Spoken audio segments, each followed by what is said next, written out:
The damage to the trees has been catastrophic and significant from the October 14 storm on campus.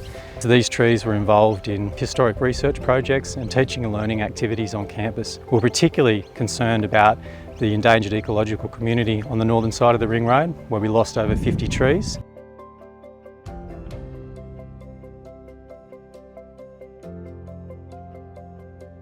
We're also very concerned about the Aboriginal cultural significance sites that we've mapped in that area close to the storm site. However, we've been able to assess those areas through our Aboriginal Cultural Heritage Advisor, Steve Ahoy, and have confirmed that none of those sites have been damaged. The full impact on the wildlife from the storm is not fully understood at this stage. We've been very lucky, given the dramatic nature of the damage on campus, that only a small section of the wildlife have we found to be affected at this stage. And where we have found affected wildlife, wires have come in to assist in rehoming and relocating that wildlife. In terms of habitat structures, contractors and the estate and built environment team have been working to relocate and store habitat structures where we've found them in the damage, and we will utilise those in the remediation process on campus as we encourage the fauna back into those zones affected by the storm.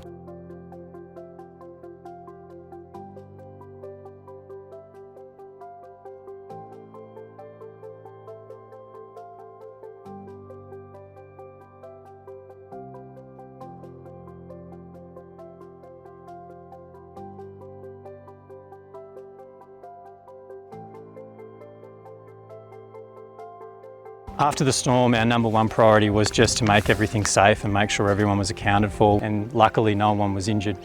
We're continuing to work to remove the tonnes and tonnes of debris that has been created by the storm through local contractors. We'll progressively assess the red zone over the next weeks, and as and when they're deemed safe, we'll start to release those back to access for university stakeholders.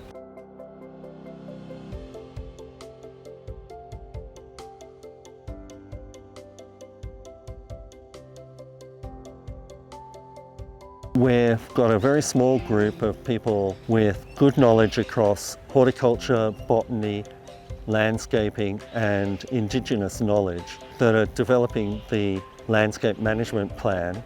I'm there as a botanist with horticultural background and passion for the flora of the region and for the campus looking to be a fabulous place to live in.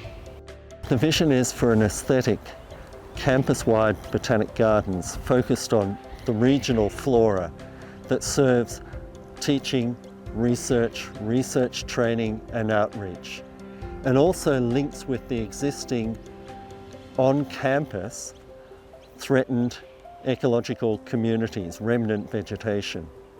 I envisage a beautiful place that sees the return of birds, the echidnas, the blue-tongued lizards, that we see the return of koalas, and that it's a place where we're sharing Indigenous knowledge and scientific knowledge, and that people want to come and visit.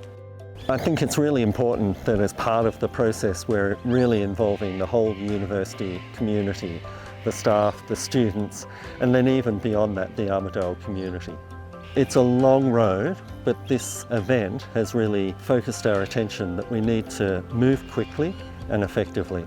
The storm has really highlighted for me the need for us to really ramp up our self-sufficiency in terms of the propagation and availability of material that we can replant and continue to plant.